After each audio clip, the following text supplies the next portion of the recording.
Hello दोस्तों, आपका स्वागत है एने हॉरर स्टोरीज यूट्यूब चैनल में।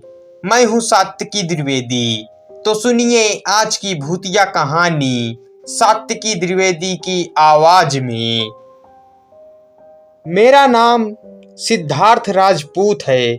मेरी ये कहानी तब की है जब मैं 25 साल का था। उन दिनों मेरा एक दोस्त हुआ करता था जिसका नाम राजू था। राजू और मैं एक साथ शहर में रहकर नौकरी करते थे। गर्मियों का मौसम था। राजू अपने गांव जाने की तैयारी करने लगा। राजू ने मुझसे कहा कि सिद्धार्थ, कुछ दिन के लिए तुम भी मेरे साथ मेरे गांव चले चलो। राजू की बात सुनकर मैंने राजू से कहा, राजू तुम अभी अकेले चले जाओ, मैं कुछ दिनों के लिए ज़रूर आऊँगा। राजू ने कहा ठीक है। फिर उसने पेन कापी में एड्रेस लिखा। फिर वो अपने गांव चला गया। कुछ दिन बीते, फिर मैंने राजू के गांव जाने का फैसला कर लिया। उसके गांव जाने से पहले मैंने उसको फ़ोन लगाया, लेकिन उसका फ़ोन नहीं लग रहा था। फिर उसने जो एड्रेस मुझे दिया था उस एड्रेस में मैं जाने लगा। मैंने सुबह 10 बजे की ट्रेन पकड़ ली और रात को 8 बजे राजू के गांव के पास वाले रेलवे स्टेशन पर उतर गया। रेलवे स्टेशन पर उतरने के बाद मैंने ऑटो वालों को राजू के गांव जाने को कहा, लेकिन राजू के गांव जाने को कोई तैयार ही नहीं था। उस रेलवे स्टेशन से राजू का गांव 10 किलोमीटर दूर था। फिर मैंने अकेले पैदल जाने की सोची और मैं पैदल ही राजू के गांव जाने लगा। लगभग 1 किलोमीटर चलने के बाद मुझे एक ऑटो आता हुआ दिखाई दिया। मैंने उस ऑटो वाले को हाथ दिया तो उसने ऑटो को रोक दिया। मैंने उससे कहा, भाई मुझे मकनपुर गांव ले चलोगे? तो उसने कहा, बैठ जाओ। मैं उसके ऑटो में बैठ गया और वो राजू के गांव की ओर चल दिया। उस ऑटो वाले ने मुझे कहा कि मैं भी मकनपुर का रहने वाला हूँ और मेरा नाम विक्रम मौर्य है।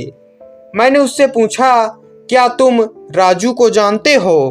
तो उसने कहा, हाँ, मेरा घर राजू के घर के पीछे ही है। फिर मैंने उससे पूछा कि मकनपुर जाने के लिए कोई ऑटो वाला तैयार क्यों नहीं था? तो उसने बताया कि इस रास्ते में एक चुड़ैल रहती है।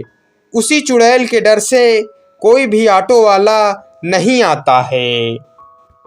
फिर मैंने उससे कहा कि तुम्हें उस चुड़ैल से डर नहीं लगता क्या? तो उसने कहा, नहीं, मुझे उस चुड़ैल से डर नहीं लगता, मैं उससे ज़्यादा ताकतवर हूँ। फिर कुछ देर बाद वो मुझे अपने गांव के बाहर छोड़ दिया। उसने कहा, साहब अब आप चले जाइए, राजू जी का घर यहाँ से कुछ ही दूरी पर है। मैंने कहा, तुम घर नहीं जाओगे क्या? इतनी रात हो गई है, अब कहाँ जाओगे? उसने कहा, साहब मुझे और भी काम है अभी, इसलिए मैं गांव नहीं जाऊंगा। उसकी बात सुनने के बाद मैंने 100 रुपए का नोट निकाला और उसको देने लगा। तो उसने कहा, साहब ये पैसे मेरे किसी काम के नहीं हैं, आप ये पैसे कल मेरी माँ को जाकर दे देना। मैंने उससे पूछा कि पैसे तुम्हारे काम के क्यों नहीं हैं? तो उसने कहा, साहब ये बात आपको कल मेरी माँ बताएगी। इसके बाद वो वहाँ से चला गया। इसके बाद मैं राजू के घर चला गया।